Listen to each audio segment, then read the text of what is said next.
What's up, everybody? It's Cannan back with another video, and if there's one thing you can always count on happening when the Game Awards start coming around, that is gamer outrage. Anger, befuzzlement, confusion, all that. There are people who are not happy with what didn't make it, what did make it, and everything like that. When we get to those little categories, I am going to go over that. Now, I have already voted. I voted off my phone, and I posted most of my choices on Twitter, I think. But this is on my desktop. I wanted to pull it up for this video because I wanted to go over the nominees for this year's Game Awards. We are less than a month away for it. It is November 15th. And the Game Awards are December 7th. Now, in the past, I've never really covered the Game Awards because we just didn't have the internet to stream it. This year we do, so I might do some reactions to some stuff, or I might just cover the show altogether once it is done, because, hey, I'll actually get to watch it this year. But, so yeah. Now, as far as all the esports stuff goes, I'm skipping that because I have no interest in esports. I don't watch it. I have no idea who any of the teams are or anything like that. The only thing I would have known is the games, and really the only game on here that I know a whole lot about is League of Legends. I know a little bit about Valorant, but I did not vote on this one just because I don't know enough to go by it. Now, I'm starting at the bottom and going all the way to the top of Game of the Year. So, yeah. As always, if you enjoy what we do, please hit the subscribe button, hit the notification bell, click that like button, leave a comment, and all that good stuff. Let's get to this. Hopefully, I don't make anyone mad. Alright, so for Content Creator of the Year, the only one I know of is Iron Mouse. So, that's the one I voted for. It's literally the only one out of these individuals that I know enough about to vote. So, Iron Mouse got my vote. Alright, most anticipated game. So, I'm sure a lot of you expect it to be Final Fantasy VII Rebirth.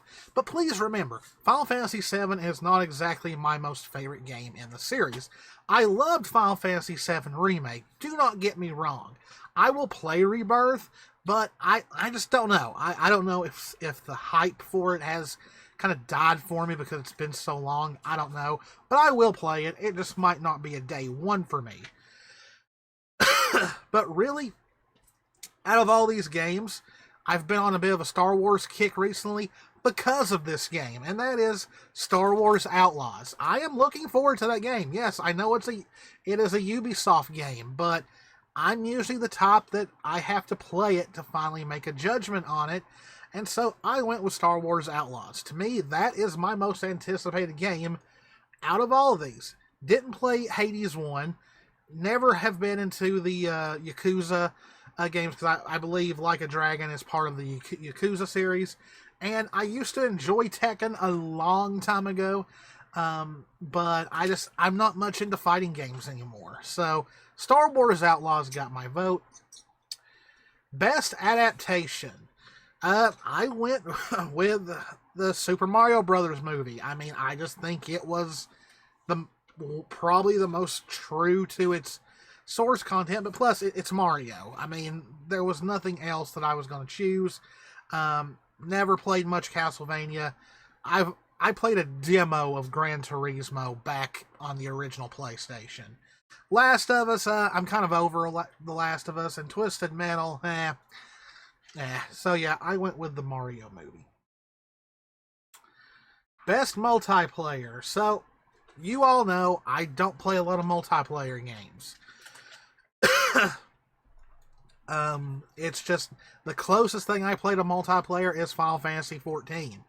So even though I play the game as a single player game, I just went with Baldur's Gate 3 just because I think in almost every category it's the top choice. So there you go. Though a close second was Street Fighter 6 because it's from what I've heard, it's way different than past Street Fighters. So that was a close one. This one I did not vote on, I don't think. If I did vote on it, I don't think I posted my vote because I'm not sports game person. I don't play soccer games. I don't really, I think the last racing game I played was a NASCAR game. But if I had voted any, it might have been Forza, just because Jess likes Forza. Like, I would have just voted for that as a default, but I can't remember if I even voted for these. Best sim and strategy game? Of course, I went with Fire Emblem Engage. It's the only game on this list that I've played. Never been too much into the Pikmin series. And yeah, I love Fire Emblem. I've actually still not I have not beaten Engage yet. And it's kind of wild because when Three Houses came out, I beat that game in no time because I was no-lifing it. But that's back when I didn't have a full-time job and had a lot more time on my hands. So yeah, have still not beaten Engage, but of what I played of it, I absolutely loved. I did enjoy it. I do plan to go back to it once my backlog is a little bit down. But yeah, I went with Fire Emblem Engage for that one. Best family, for me, this was, even though I've not played either of them, this was a tie between Sonic Superstars and Super Mario Bros. Wonder. But I have heard that Sonic Superstars maybe wasn't that great. And Wonder so far is getting a lot of great praise. So I think with family, you can't go any better than Mario. So I went with Super Mario Bros. Wonder in that category. Best fighting. Once again, not a big fighting person, so I pretty much did heads or tails for either Mortal Kombat 1 or Street Fighter 6. Mortal Kombat 1 won the toss, so I voted for it. Though from what I've heard, Street Fighter 6 might actually be the better game. So even though I voted for Mortal Kombat, I might actually be more for Street Fighter 6. Best RPG. Okay, so I got into a little bit, I got a little bit of heat online for something I'd said, because when this was posted, I had said that out of all of these, Baldur's Gate 3 is the only one that is a true RPG. Now, of course, all of these games are RPGs in their own right. They, it's the same old stuff. They have experience points. There's a narrative you follow. All that. There's character developments. It's very character-driven and all that. But with as great as Final Fantasy 16 is, you're not really playing a role in it. It's way more narrative driven. You're playing as Clive. His character is already defined. His personality is already defined. No matter what you do, the game still ends the way it does. Like, the player has no real effect on the world of the game. Lies of P. A lot of people were surprised that it was an RPG. Technically, all Souls games and Souls-like games are RPGs because of the character customization, the EXP stuff, and all that. Sea of Stars, I've heard a lot of great things about, but I don't know enough about it to really say much about it. And Starfield, this is the only nomination Starfield got, and from what I've seen, it's just a Bethesda game.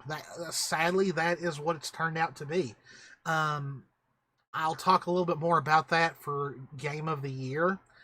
But once again, Baldur's Gate 3, for me, is the closest we will ever get to that classic RPG tabletop playing in video game form.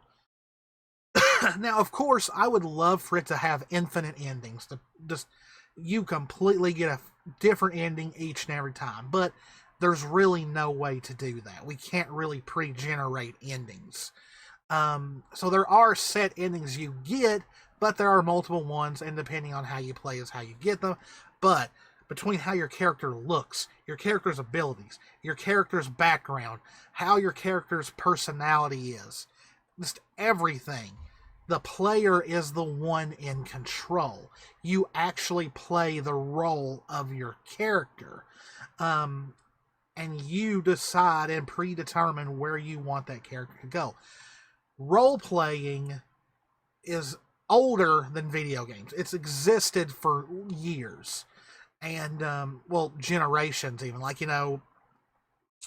tabletop existed before video games. That's known fact.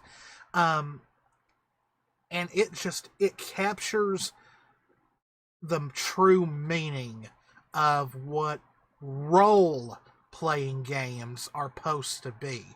That almost, like, in tabletop, with you deciding everything, whether it's Dungeons and Dragons, or it's Pathfinder, or anything like that, you're an infinite well of imagination.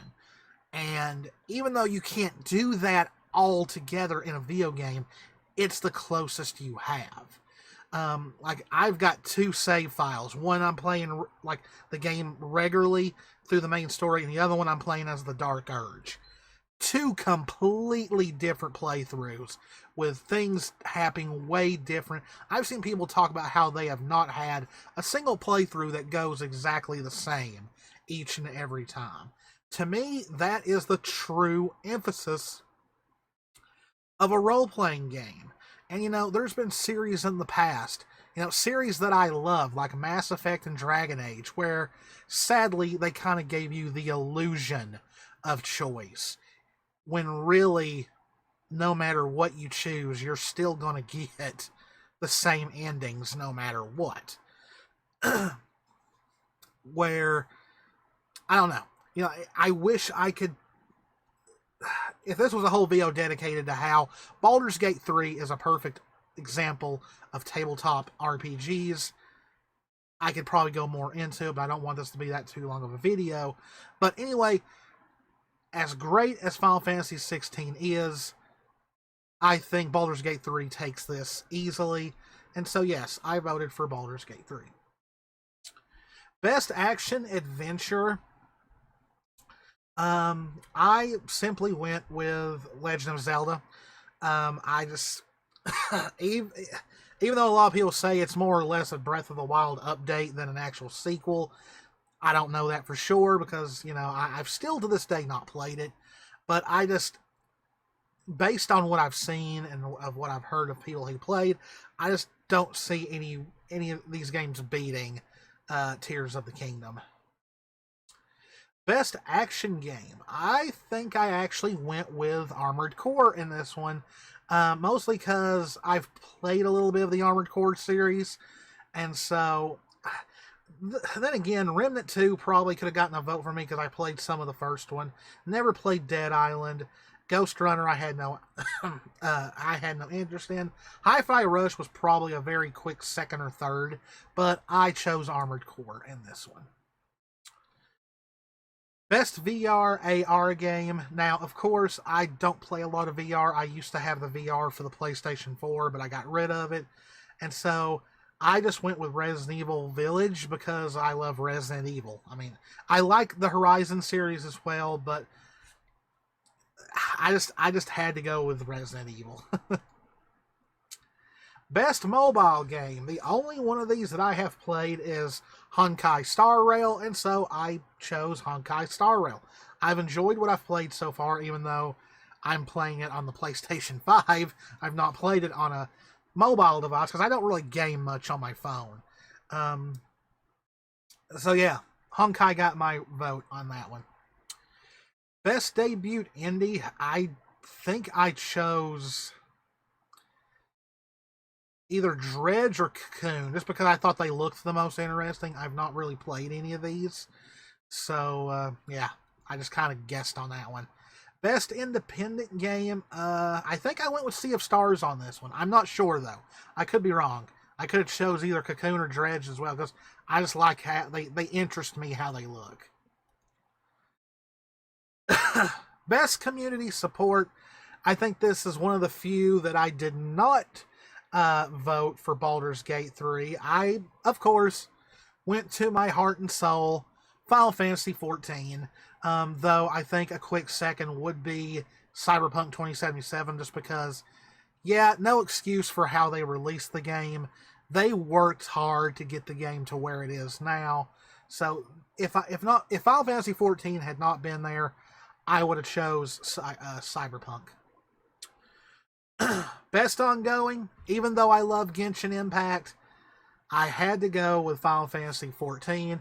Hopefully it wins for a third year in a row, but we'll see. I've heard Fortnite has had a lot of big things happen for it, so we'll see. But yeah, Final Fantasy XIV for me. Games for Impact, I think I chose Terra Nil, and I just picked it because I thought it looked the prettiest.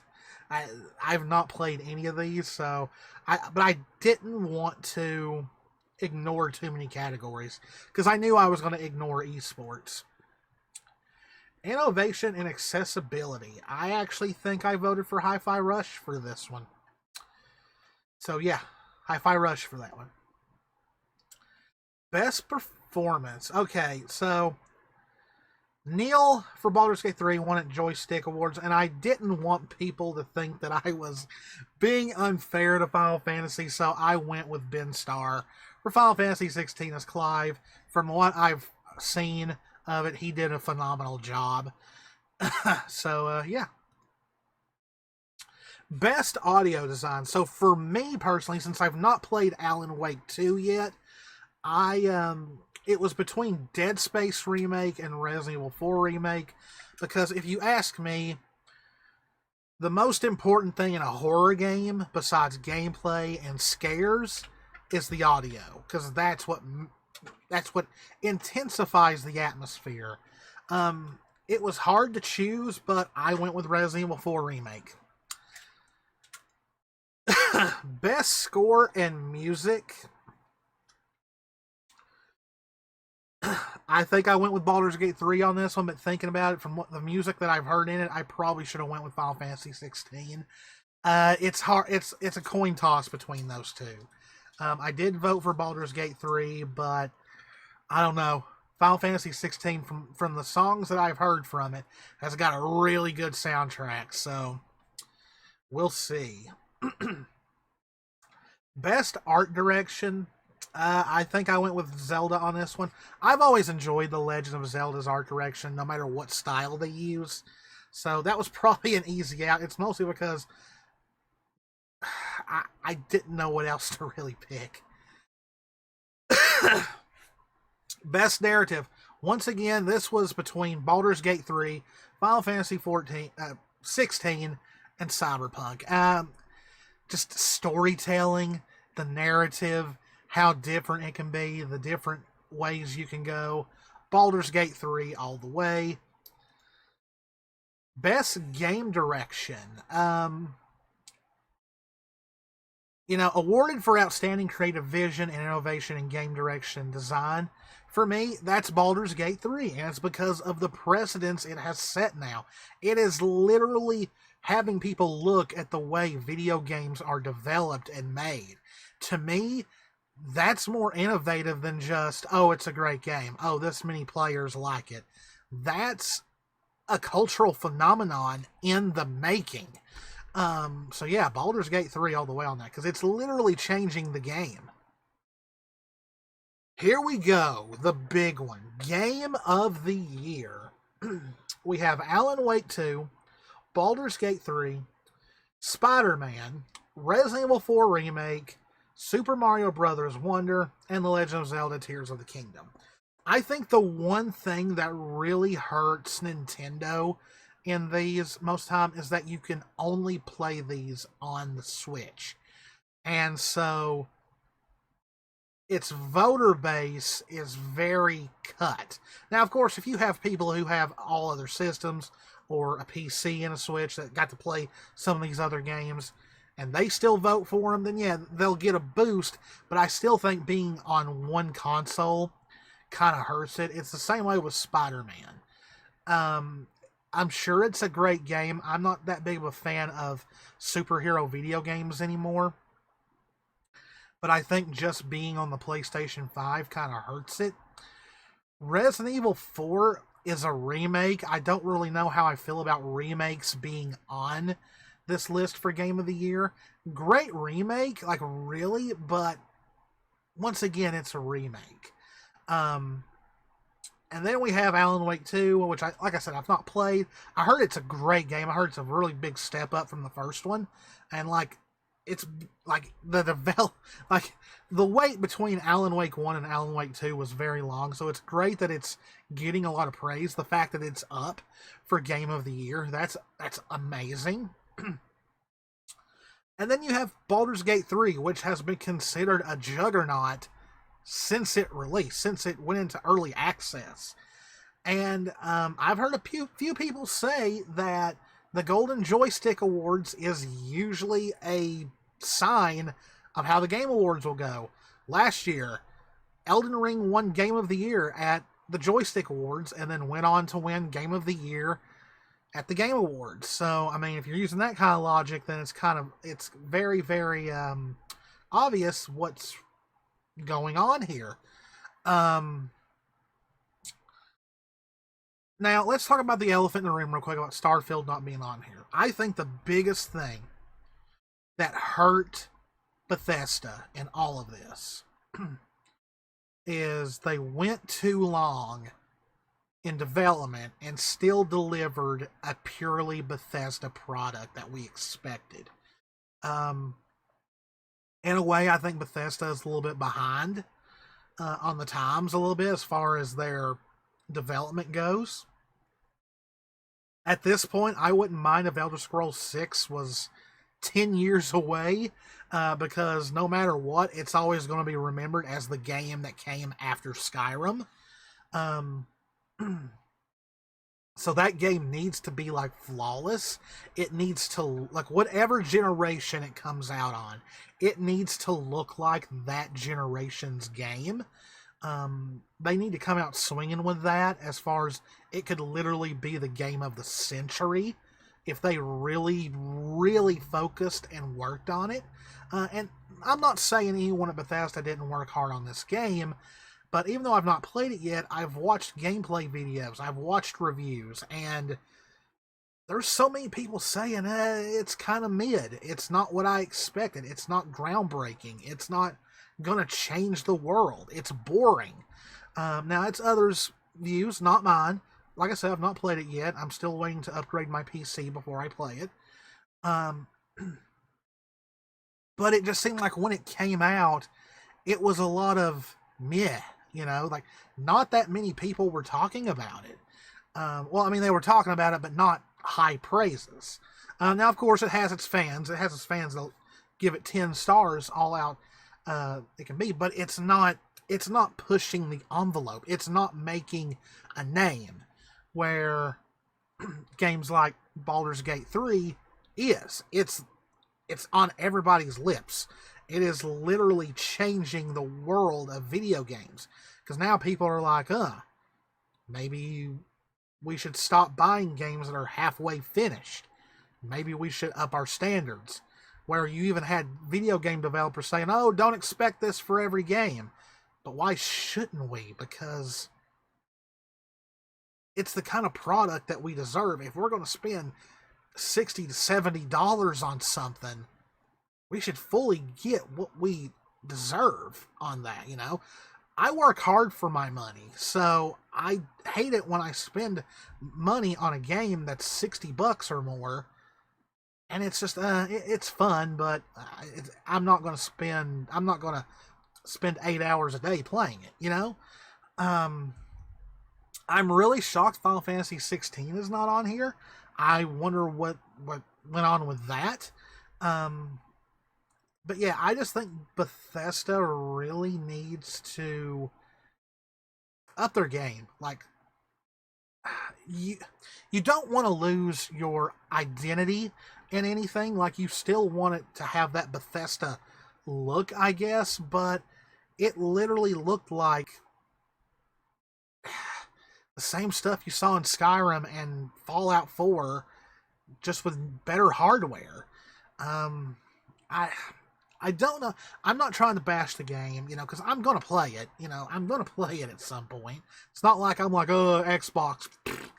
I'm more not a Microsoft fan than being a Xbox fan. can't really hold it against the hardware. It's just Microsoft has made some decisions that I don't really agree with. But so has Nintendo and so has Sony. So it's not like they're all innocent. But yeah, I was kind of shocked that both Final Fantasy 16 and Starfield didn't make it on here. I just thought Starfield would get put on there because it's Bethesda. But yeah, this upset a lot of people. Like, it literally ignited the moment this went up. But safe to say, my vote went to Baldur's Gate 3. Now, I'm not the type who's going to get upset if the game I voted for didn't win. I think the only one that would leave a little bit of a sour taste in my mouth is if Fortnite beats Final Fantasy 14, because I don't like Fortnite. I'm sorry. It's just, I don't get the appeal. Most of the people that play it that I've met have been rude. Not all, like of course, that's not saying everyone who plays Fortnite is like that, but not a very good experience with Fortnite players. But if Baldur's Gate 3 doesn't win Game of the Year, I won't be upset. I might be a little shocked, but after how they did at the Golden Joystick Awards, I don't know if Baldur's Gate 3 will sweep. I think they might come close, though, but I don't know. This year's releases were very good. It's a very tough field. But I think Baldur's Gate 3 definitely wins Best RPG. I think they win Best Narrative. Then again, you got Final Fantasy 16. That same. I don't know. That one's really hard. But yeah, prediction: Baldur's Gate 3 wins Game of the Year. So yeah, that is going to be it. I know I said these gaming videos would be weekly, but I couldn't not talk about the Game Awards now that I'm actually going to be able to watch them this year. But I hope you enjoyed it. If you did, please, actually, December 7th, that's when YamaCon starts, so we'll actually be at a con, so I might have to find some way to watch this as it happens. Might not be able to get it record for it until the con's over with. But yeah, anyway, hope you enjoyed it. If you did, please hit the subscribe button, hit the notification bell, click that like button, leave a comment. As always, guys, this is Cannan. Me and Jess love y'all very, very much. Please give Jess some get well wishes. She's been really sick the last couple of days. I don't know if she's got a full-on cold or if she has allergies. But stay safe out there. Take care of yourselves. Please don't get too upset about this. At the end of the day, it's just video games. It's a form of entertainment. They're supposed to make you happy. And, you know, and really, what do we win out of this, of our game winning? Maybe bragging rights a little bit, but other than that, it's not really us. It's not really, like, the only thing that could benefit us is it leads to better video games. But, yes, take care of yourselves. Stay safe out there. And once again, from the Geeky Sang Couple Studio, woo, this is such a special place. I'll see you guys next time. Love you very much. I'll see you in the next one. See ya.